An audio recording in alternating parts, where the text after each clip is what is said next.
Star Wars, bonjour, c'est Boba Fred pour la vidéo du lundi. Aujourd'hui, on va partager des nouveaux objets qui sont entrés dans ma collection. On va avoir quoi? On va parler vinyle Star Wars, donc les disques vinyles, une nouvelle passion. On va parler Lego avec un nouveau set Lego. Et puis, on va parler... j'ai déjà oublié de quoi on va parler. Qu'est-ce que j'avais prévu de parler? D'art. On va parler donc de vinyles Star Wars qui viennent de l'autre côté de la planète. Vous allez comprendre. Et puis on va parler de deux petits objets d'art Star Wars, très sympa, super sympa, artistique, fait par un ami artiste qui vit dans les contrées françaises du nord des États-Unis. Voilà, donc trois petits objets qu'on va partager ensemble. Merci de vous être connectés, merci de regarder cette vidéo. Si vous avez aimé cette vidéo, n'hésitez pas à mettre un petit pouce bleu, n'hésitez pas à commenter cette vidéo, ça fait toujours plaisir. Et puis n'hésitez pas à la partager sur les réseaux à vos amis. Allez, on commence tout de suite. On commence avec de l'art. Fab Doms, qui est un Français qui vit maintenant au Québec, qui fait partie des Héritiers de la Force, donc de l'organisation de QC, fait beaucoup de créations, d'illustrations, il fait des dessins, des choses comme ça, et il fait des superbes pins. Je vous les avais déjà présentés, et il en a sorti deux nouveaux là, en février-mars 2022. Il en a sorti deux nouveaux que j'ai reçus et que j'ai mis dans ma petite collection. Voilà, j'ai enlevé la vitre de protection parce qu'il y a trop de reflets. J'ai mis ça dans un cadre Ikea parce qu'on me l'a demandé, qui s'appelle San Nad Ed, référence 22846. Et donc c'est un petit cadre qui fait 30-30 à peu près, avec une épaisseur, ce qui permet d'avoir, je vous montre comment ici, vous voyez le montrer ici, petite épaisseur, et la vitre elle est là, donc ça donne de la profondeur. On va mettre des petits Lego, des choses comme ça. Et donc là j'ai la série complète. Alors on va me dire, oui il y a une variante du Tusken, il y a deux Tusken, j'en ai qu'un, mais j'ai la série complète. Le premier c'était le Wicket, et les deux nouveautés c'est Max Rebo et Grido. Alors Grido il est là, évidemment Grido le Bounty Hunter, et le superbe Max Rebo qui est ici. Voilà, j'enlève les reflets, je peux que vous voyez bien. Voilà, le Max Rebo et le Grido. Alors il crée les pins, il fait fabriquer les pins, et il crée également les cartes au dos. Et c'est vraiment superbe. Donc voilà, là vous avez la série des 12.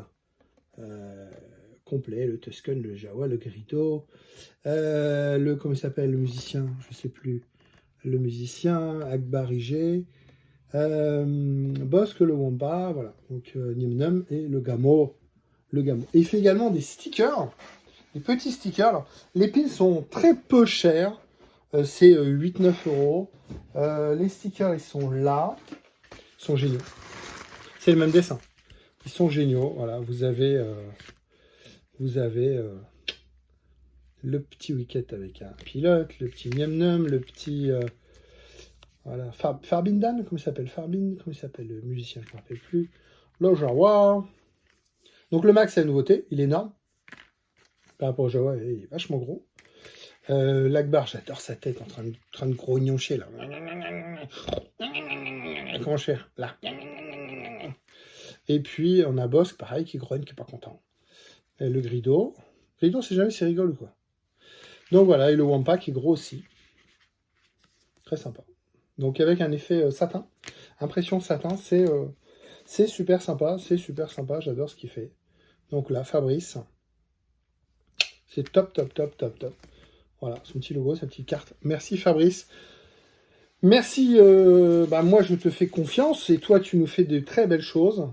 Voilà, petit sticker encore.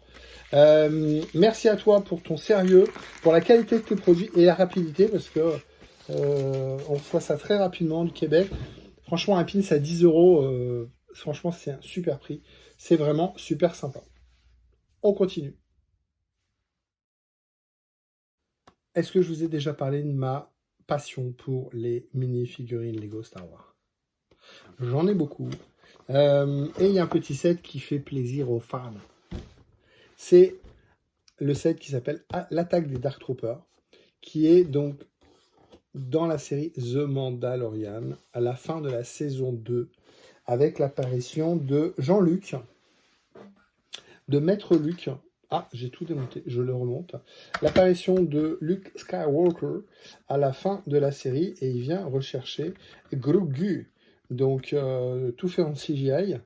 Donc, un visage collé sur un visage vintage de Mark Hamill collé sur la tête d'un acteur. Et donc, on a cette petite scène, voilà, petite, qui reprend la scène du film. C'est très, très sympathique, c'est très bien fait. Et donc, ici, on a l'apparition de Maestro Luke. Qu'est-ce que j'ai fait là? C'est la cape qui est... Ouais, la cape, elle est en haut, mais c'est pas grave. Voilà, de Maître Luke. Il fait peur comme ça, avec sa cape en l'air. Et puis, on a 3 Dark Troopers qui sont animés, ici avec une petite tirette. Et celui-là, ici, peut tourner. Donc voilà, pour reconstituer pour les enfants, pour refaire la scène du film. Qu'est-ce qu'on peut en dire? Qu'est-ce qu'on peut en dire? Tout ça, c'est les stickers. Tout ce qu'il y a derrière ici, c'est des stickers aussi. C'est assez sympa. Là, je ne sais pas pourquoi il y a un trou, finalement. On a l'impression qu'il manque un bout de vaisseau derrière, de vaisseau, enfin du corridor pour terminer la scène. Est-ce qu'il ne faut pas en acheter 4 pour faire un truc complet? Bon, c'est sympathique. Un set à 27-28 €, hein, c'est sympa. Qu'est-ce qu'on peut dire de tout ceci? Le set s'appelle le 75-324, l'attaque des Dark Troopers. Donc on a un Luke, je remets bien sa petite cape, on a un Luke exclusif. Alors qu'est-ce qu'il a d'exclusif?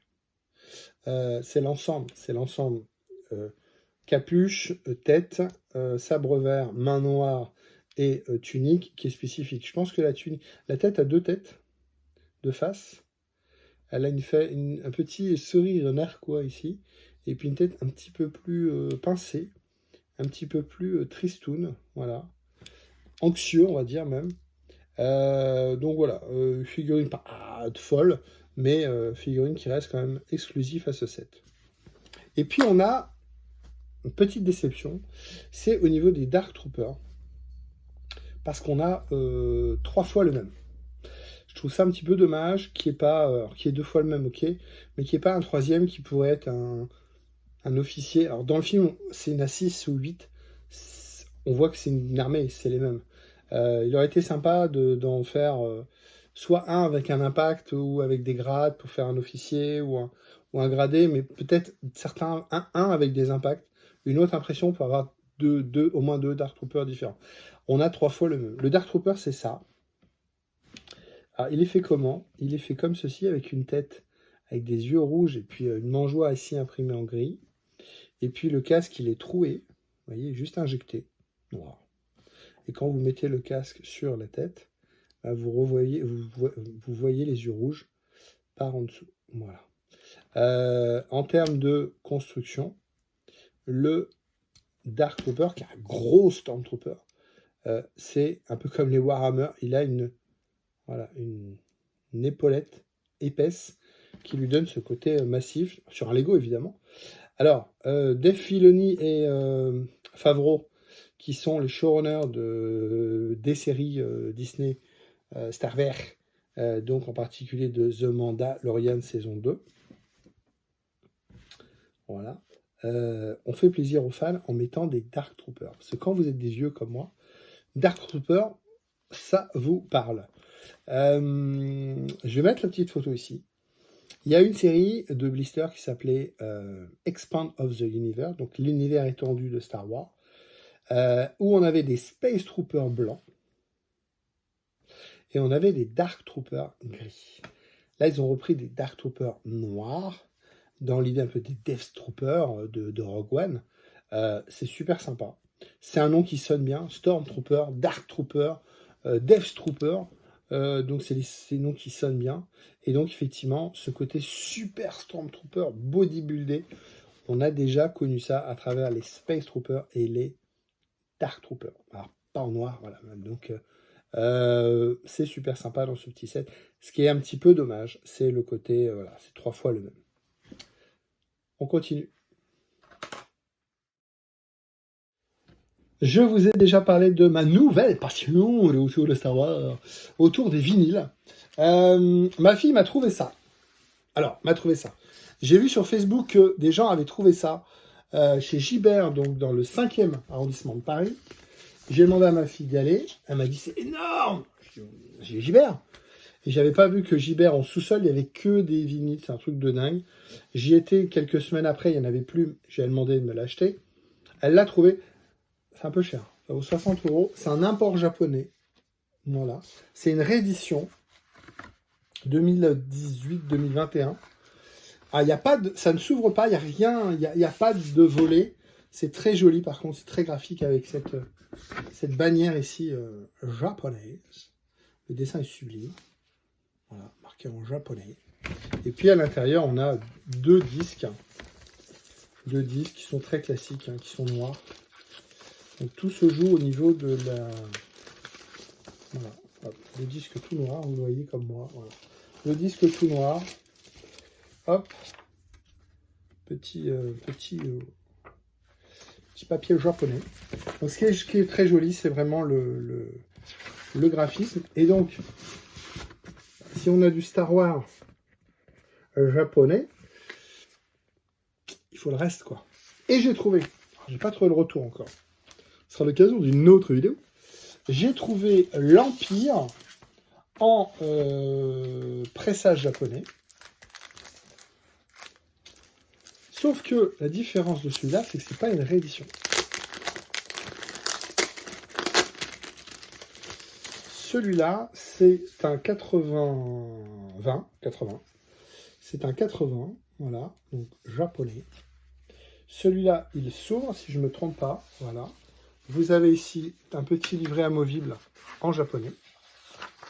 Voilà, vous ne me croyez pas, voilà, tout écrit en japonais. Alors tout non, c'est écrit Alors vous avez une partie en japonais, une partie en anglais. C'est les dialogues. Je ne vous ferai pas l'honneur de parler japonais parce que je ne parle pas japonais.